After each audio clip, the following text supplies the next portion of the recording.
Good evening, everyone. It's a pleasure to have you today. I'm glad to have you. It's yet another Friday where we meet to talk business, where we meet to discuss and sharpen one another, for iron sharpens iron. My name is Jonan Kandwanaho, and I'm the CEO and founder, Jonaki Holdings Limited. And at Jonaki Holdings Limited, we give money. We give money, we offer loans. So we don't just give money, but we give quick, affordable credit. So we give financial relief. In case you need credit, chop, we give you money. Yes, so we usually meet from 5:30 to 6 p.m.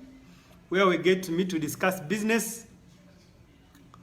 And majorly, I've been purposeful this year. I've been very intentional that I guide people in the area of money lending. Because it's the industry that we've been in for over now 8 years, and God has been faithful. So I thought it would be pertinent that I focus on that particular area so that we can grow. We can walk the journey together, we can grow together, because it's not an easy journey. Just like any other business, just like any other venture, it's not an easy journey. And that's why I thought that I'll share with you how I started, the journey I've walked, so that you can, yes, you learn one or two things and see if you can relate to the story. And yeah, as you strategize to walk the journey. One key thing to note is that before you start lending money, you need to have money. So that's the starting point. I will not lie to you. I want to be like those motivational speakers who say that, you can start a restaurant with one grain of rice, moreover from your grandma, or you can start a hotel with one fork. I will not lie to you. So you can grow your poultry industry from one feather of a bird to a thousand birds. No, I'll not tell you that story. I'll tell you the real truth. You need money to do money lending, because you need to have what to lend. So on my part, after I left campus, I was doing a bit of trading, buy things from the university. When students get broke, and then they start posting their things on the halls of residence notes boards. Someone sells the phone, hoofer, or those electronics. So I had a colleague at E-Tower. So I'd buy those things cheaply from those halls of residence and go and sell them at a slightly higher price. So if I bought an external hard drive, 500 GB, at maybe 100,000, I'd go and give it to my friend, more or less a brother. At E-Tower, he was called Ronnie, and he would sell for me at maybe 200,000, and he also makes his cut. So that's how I used to make money, somehow. And it's part of the money that I used to lend. So I'd go buy stuff when kids get broke from the university cheaply and come and resell them. So you might not start with that business. Mind you might not be even at the university. You could be post-campus. You could be out in the field already. But yeah, trade in something. That's the thing behind. What you can learn from this is trade something. Buy something at a lower price, go sell it up at a higher price. And then you'll have a difference. That markup is what you'll use to start lending money. That markup could be used to act as your capital. So whereas I started mine by buying stuff from campus, those days when I was still at campus and almost getting done with campus, you can trade in anything. You can buy clothes from downtown cheaply and go sell them in upper scale at a higher price, and you raise capital. Because the fact of the matter is you need money. The fact of the matter is you need capital. So you need to find out how you can raise capital. Please, do not raise capital by stealing. Don't raise capital by rooting people or by stealing. No. There are better ways, because that mode might go with you. You might go in the mode of raising capital to lend money, and you get arrested the rest of your life and you don't even start lending money. So that would be unfortunate. So don't raise capital by stealing. Don't raise capital by conning people. There are better, genuine ways of raising capital, and definitely you can raise capital and run a successful business. So if you want to come into lending, definitely get money cheaply or buy something cheaply, go and resell it at a slightly higher price so that you can raise capital, and then you can start lending money. So the key thing to start with is that raise capital. Raise capital. And to raise capital, there are very, very many methods.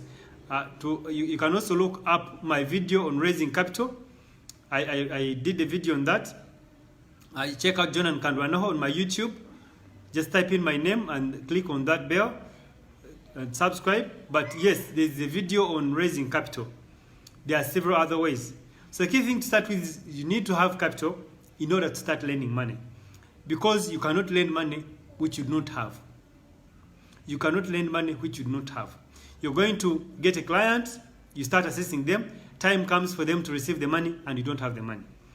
So the first thing, raise capital. After raising capital, how did I start my journey? So I had some small money as employed somewhere in some government institution. And I just completed a university. So I applied, I joined as a volunteer. That is also another story, for another day perhaps. So I applied like 4 times, requesting HR, going back. So eventually the HR tells me, you know what, go through the head of technical department, because my background is chemistry. So I did industrial chemistry, stroke chemical engineering, and as I wanted a job in the laboratory. So since I'd done internship from that place, I went and talked to the HR. You know those internships when you stay at the university. So I went up to the HR and said, you know what, I did internship from here, but time has come, I'm done with studies, now I want a job. The guy says, you know what, there are no jobs. There are no jobs. Went there first time, second time, third time, fourth time. He says, you know what, go to talk to the head of lab. If he allows you, definitely we shall give you a position there. So I went to the head of lab, since I'd done internship from there and I had good relations with him. Greetings to you, Mister. I celebrate you because you've been impactful in my life. I really celebrate you. So I greet you and I thank you, Aziz, for the impact you've had on my life, and I appreciate the opportunity that you created for me. So I went to the head of lab. He's called Aziz Mukota. Went to talk to him, told him, you know what, I need a place here.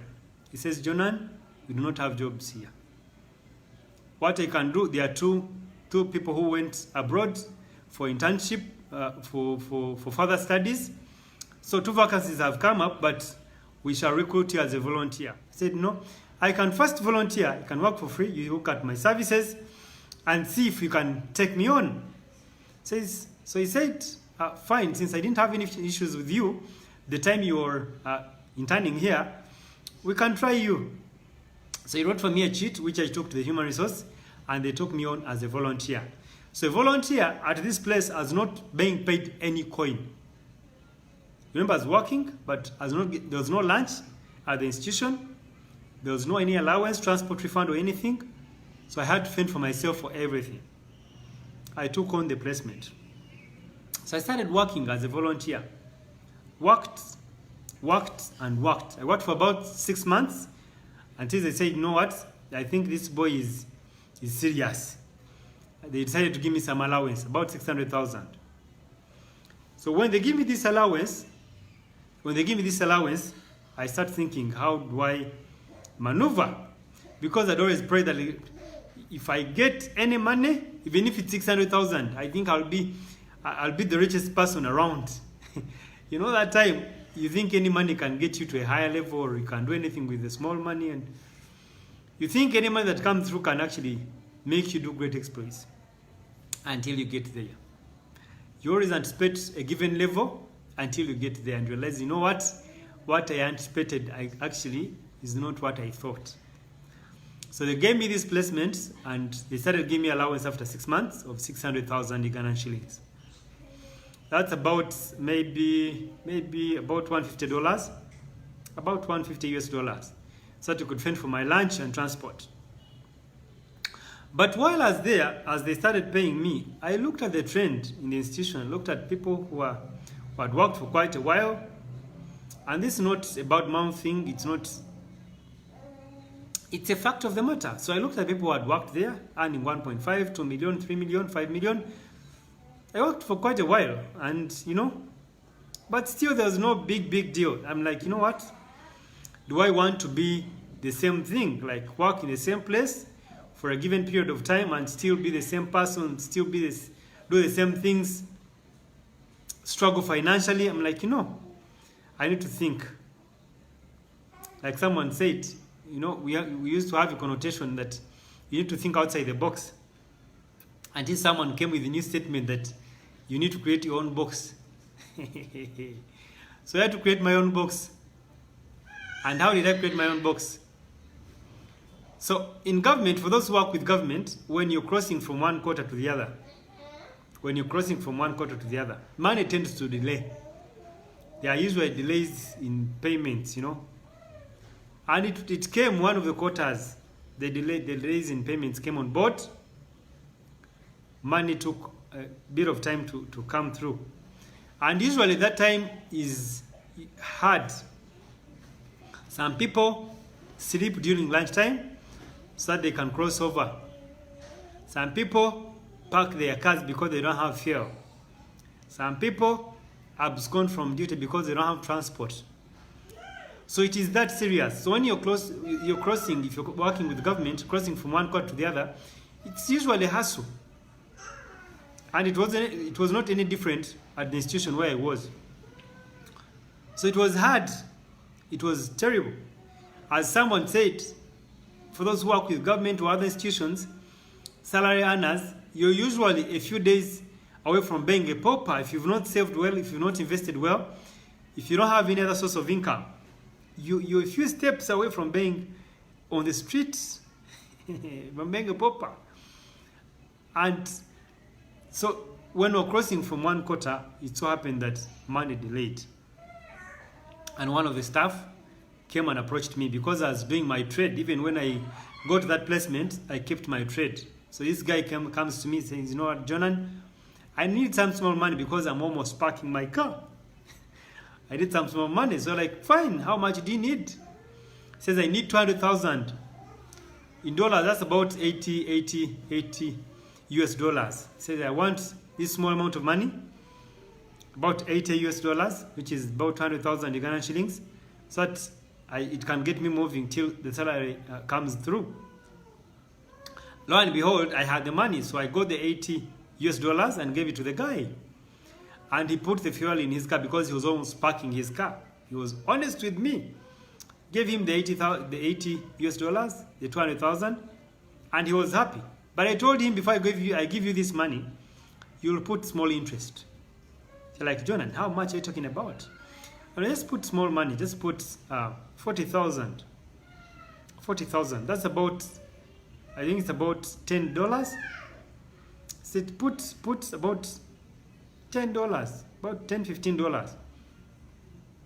Yeah, like fine. When the salary comes, I'll definitely give you the money. So I gave him the 200,000, and lo and behold, after 3 days, salary came, and the guy was able to pay me 200,000 plus the interest of 40,000. Meanwhile, after sorting him, he went to other colleagues. He told them, guys, don't get stuck. Don't get stuck. If you're stuck financially, there's someone who can sort you.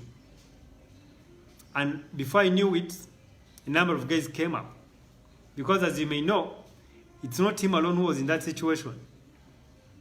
Must have been quite a number of guys who are in that tricky spot. Because it was a crossover. It was a crossover from one quarter to the other. So there was limited money. Even those who supply government know it. That if you're crossing from one quarter to the other, you have to get paid in the previous quarter. Otherwise, if you cross, money tends to delay. So there was a total drought. Not to him alone, but quite a number of guys who were on board. A number of guys came, and I sorted the ones I could actually sort. Gave them money at an interest rate. And that's how my lending journey started. That's how my lending journey started. So key things to note from this talk, because I'm going to be doing several parts. This is part 1, how I started. So the key thing we shall pick from this one is, first of all, you need capital. That said, you need to have a bit of clientele. So you see, I had capital, but I had to establish a problem. I had to establish a problem and I had to be able to solve it. But I couldn't solve it without money at hand. So I had money at hand and I was able to solve my colleagues' problems. So those two things are very pertinent. That you're starting your journey, as you raise that capital, you need to start identifying the clientele that you can start with. Identify a clientele that you can start with, identify a need that you can solve, identify a problem that you can solve, or even think of a problem. Think of a problem. That's how innovations come up. Think of a problem and try to address it. That's how I started. So in the next part, I'll tell you quite interesting bits on how the demand was high and I didn't have a lot of money. Because I will guarantee you that you will not have all the money from the word go. Usually the demand will get higher than you can satisfy. So you need to look for money somewhere. You need to raise some money somewhere. So I'll share with you how I went about it in my journey. In my next talk next week on Friday from 5:30 to 6. So I guarantee even banks borrow from other banks. If you remember the case, Hamis Chugundu versus, I think, DTB or Diamond Trust. You remember, banks borrow from overseas to lend to some clients. So you need money. Time will come when you run short of money, you need to know how to raise it. So I'll share with you my experience in my next talk from 5:30 to 6 next week on Friday. So I see our time is fast spent. I'll stop it at that for now. And yes, look up my YouTubes that I've done before, Jonan Kandwanaho, and I'll be glad to share with you. I also look forward to having you next week for part 2. So I shall pick it up from there for my part 2, and I will tell you how, when the demand was high for money, how did I get the money? How did I raise the money to get me moving? And then the third part will be, how did I move from being informal? Because then I was not registered. As I was lending to my workmates, I was not registered. I was working informally. I was doing business informally. I was working illegally in the government prospects. I was working illegally because I was not recognized under the law. I was working illegally, so I was informal. So in the part 3, I'll come to tell you how I came to formalize and who pushed me to formalize. Because someone had to push me and get me on my toes to actually get formalized. Because formalizing comes with some bit of costs. I'm not preempting the talk, but yes, you'll get to learn in part 3 on how I moved from informality to formality. So I'll stop it at that for now, and I look forward to having you on board next week, 5:30 to 6, as I share with you my money lending journey. I love you guys. Have a great weekend. Have a blessed Friday. Blessings. Cheers. Bye-bye. You can always look us up at www.jonakiholdingslimited.com. Bye-bye. Thank you.